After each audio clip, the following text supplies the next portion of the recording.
लोकसभा निवडणुकीमुळे राजकीय घडामोडींना चांगलाच वेग आलाय।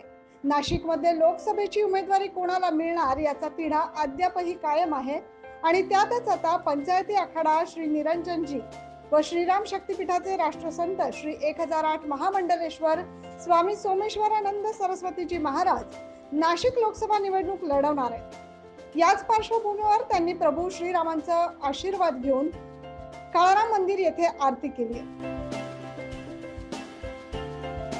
यावेळी लोकसभा निवडणूक लढवून जिंकून येण्याचा संकल्प करण्यात आला।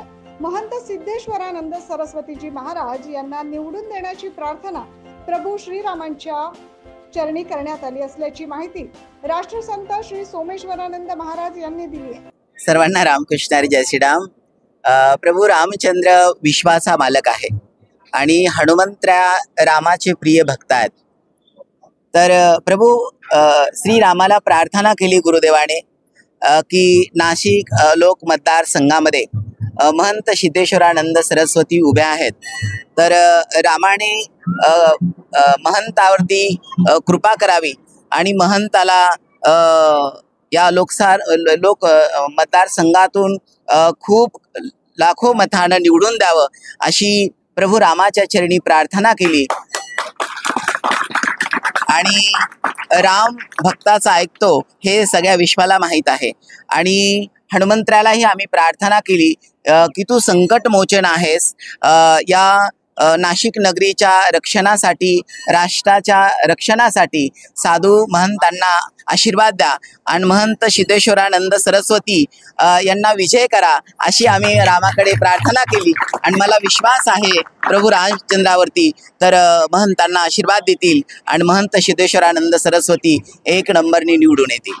जय श्रीराम। तसेच रामनवमीच्या दिवशी महंत सिद्धेश्वरानंद सरस्वतीजी महाराज यांच्या नावाचा महासंकल्प व महाअभिषेक करून पूजन करणार असल्याची माहिती काळाराम मंदिराचे महंत सुधीर पुजारी यांनी दिली आहे। आज परमभाग्याचा दिवस।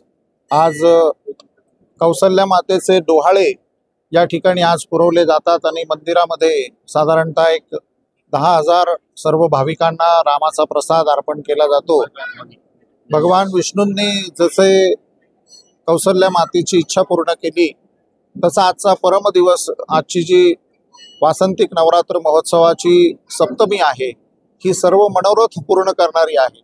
आणि त्या मनोरथ पूर्ण करते वेळी आज प्रभू रामचंद्रांची साक्षात महाआरती सुरू असताना त्यानंतर आरती संपली आणि लगेचच आज आमचे परमस्नेही परमहृदयी सुहृदयी सोमेश्वरानंदजी महाराज, आज सर्व संत महात्मे, आमच्या आनंद आखाड्याचे सर्व महंत, त्र्यंबकेश्वर मधील सर्व पूजनीय संत महात्मे आज या ठिकाणी आले आणि प्रभू रामचंद्र आणि त्र्यंबकेश्वर जणू आज एकत्र झालेत असा एक भाव आजच्या ठिकाणी आहे। आणि आमचे सिद्धेश्वरानंदजी महाराज आज लोकसभेला या ठिकाणी उभे राहत आहेत आणि मी प्रभू रामचंद्रांच्या चरणी प्रत्यक्ष प्रार्थना करणार आणि रामनवमीच्या दिवशी त्यांच्या नावाचा महासंकल्प आणि महाअभिषेक पूजन देखील करून घेणार। सोबतच महंत सिद्धेश्वरानंद सरस्वतीजी महाराज यांना भरघोस मतांनी विजयी करण्याचं आवाहन श्रीराम शक्तीपीठाचे महंत विष्णुगिरीजी महाराज व अखिल भारतीय आखाडा परिषद कोषाध्यक्ष महंत शंकरानंद सरस्वती महाराज यांनी केले। आज आपण नाशिकच्या पावन भूमीमध्ये श्री प्रभू रामचंद्राच्या जगभर प्रसिद्ध असलेल्या काळाराम मंदिराच्या परिसरामध्ये आज आम्ही त्र्यंबकेश्वर येथील सर्व साधू संत महंत आणि येथील मंदिराचे विश्वस्त आणि पुजारी महंत सुधीरदासजी आमचे स्नेही यांच्या सर्व आणि अनेक अनुयायासहित आज इथे आलेलो आहे। तर आम्ही एक असा संकल्प केलेला आहे की आम्ही आमचा एक तरुण योद्धा, एक नवयुवक साधू नाशिकच्या सेवेसाठी समर्पित करीत आहोत। याकरिता आम्ही आलेलो आहेत की हा आमचा सिद्धेश्वरानंद सरस्वती नवयुवक साधू आहे। आपल्या देशामध्ये लोकशाहीचं एक पर्व आता आलेला आहे आणि हा सुरू झालेला आहे। आपल्या भारतामध्ये भारताला स्वतंत्र होऊन 75 वर्ष पूर्ण झाली। आजही या देशामध्ये गरिबी, भूकमरी, बेरोजगारी, महागाई अनेक मुद्द्यावर निवडणुका होत आल्या 75 वर्षामध्ये आणि हे मुद्दे आपल्याला आजही सोडायला तयार नाही। हे कुठेतरी आपण सोडवले पाहिजे की गरिबीपर्यंत, गरिबीवरती कुठपर्यंत राजकारण करायचं याच्यावर कुठला तरी उपाय शोधला पाहिजे किंवा हे वेगळे वेगळे बहुरूपी वेगळे वेगळे सोंगाडे सोंग घेऊन आपल्या पुढे येतात, वेगळ्या वेगळ्या पार्टीचे लेवल लावतात, अनेक आमिष दाखवतात आणि एक प्रकारचं मतदाराला फसवून त्यांचे मतं आपल्या पदरात पाडून घेतात. ही सुद्धा एक घोर फसवणूक आहे. नाशिक ही देवभूमी असून याची ओळख आता MD ड्रग्ज साठी बनली आहे. परंतु यावर कोणी प्रश्न विचारायला तयार नाही, म्हणून सर्वसामान्यांच्या समस्या जाणून घेणे, तळागाळातल्या लोकांपर्यंत पोहोचण्याचा आमचा मानस असल्याचं लोकसभेचे उमेदवार महंत सिद्धेश्वरानंदजी महाराज यांनी सांगितलंय. आपल्याला या नाशिक लोकसभा 2024 साठी प्रत्येक वेळेस प्रश्न विचारला जातो की साधूंनी या क्षेत्रात का उतरावं. तर आपण बघतोय की नाशिक ही देवभूमी आहे, कुंभाची भूमी आहे. परंतु गेल्या काळापासून आपण बघतोय की नाशिकवर खूप धर्मसंकट येत आहे. धर्मसंकट काय म्हणजे तर कायदा सुव्यवस्था राहिलेला नाहीये. कायदा सुव्यवस्थेचा प्रश्न खूप मोठ्या प्रमाणात निर्माण झालेला आहे. सर्वसामान्यांचे प्रश्न आहेत. आपण बघतोय की नाशिक ही देवभूमी कुंभभूमी ओळखली जायची, परंतु सध्या स्थितीला नाशिक ही MD ड्रग्जची भूमी म्हणून ओळखली जाते आहे. तर ही नाशिककरांसाठी खूप मोठी शोकांतिकाची गोष्ट आहे.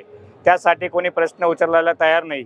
प्रत्येक शेतकऱ्यांचे प्रश्न असतील, कामगारांचे प्रश्न असतील, आरोग्याचे प्रश्न असतील, शिक्षणाचे प्रश्न असतील, साधू संतांचे प्रश्न असतील, सगळे तीर्थक्षेत्र असतील, नाशिक ही देवभूमी मी मगाशीच बोललो. तर या माध्यमातून सर्वसामान्यांपर्यंत विकास कसा पोहोचेल किंवा सर्वसामान्यांच्या गरजा किंवा तळागाळातल्या लोकांपर्यंत आपण कसं पोहोचू, हाच एकमेव मानस आमचा आहे. लोकाभिरामं रणरंगधीरं राजीवनेत्रं रघुवंशनाथं कारुण्यरूपं करुणाकरंतं श्रीरामचंद्रं शरणं प्रपद्ये. मी विष्णुगिरी श्री पंचदश नाम जुना आखाडा निमपरो त्र्यंबकेश्वर नाशिक. आज या चैत्र नवरात्राचं पर्व साधून आमच्या त्र्यंबक क्षेत्रातील सर्व साधू संत, सर्व आखाड्याचे प्रतिनिधी सर्वांनी एकत्रित येऊन आणि आमच्या या सर्व आखाडा परंपरेमध्ये श्री पंचायती निरंजनी आखाड्याचे असणारे आमचे सर्वांचे अनंत विभूषित श्री श्री 1008 राष्ट्रसंत स्वामी श्री सोमेश्वरानंद सरस्वतीजी महाराज आणि त्याचबरोबर आमच्या सर्व साधूंना विशेष आणि गौरवाचं एक स्वाभिमान असलेलं या लोकसभेच्या निवडणुकीसाठी उभे असलेलं आमचं एक युवा साधू नेतृत्व स्वामी श्री सिद्धेश्वरानंद सरस्वतीजी आम्ही सर्वांनी मिळून आज या प्रभू श्रीरामांच्या मंदिरात येऊन आरती केली आणि प्रभू श्रीरामांकडे अशी प्रार्थना केली की आमचे स्वामी श्री सिद्धेश्वरानंद सरस्वती यांना आपल्या या नाशिक जिल्ह्यातून भरघोस मतांनी आपण सर्वांनी विजयी करावं. दरम्यान महंत सिद्धेश्वरानंद महाराज हे नाशिकमधून अपक्ष लोकसभा निवडणूक लढवणार असून त्यांच्या पाठीमागे संपूर्ण साधू संत महंत आणि नागरिकांचा पाठिंबा असल्याचा विश्वास यावेळी व्यक्त करण्यात आला. याच पार्श्वभूमीवर प्रभू श्रीरामांचे आशीर्वाद घेऊन रामकुंड येथील दुतोंड्या मारुतीचे दर्शन घेऊन रॅली काढण्यात आली. काळाराम मंदिर येथे आरती देखील करण्यात आली. यावेळी मोठ्या संख्येने महिला, पुरुष व भाविक उपस्थित होते. 9 न्यूज महाराष्ट्रासाठी प्रतिनिधी अजिज सय्यद.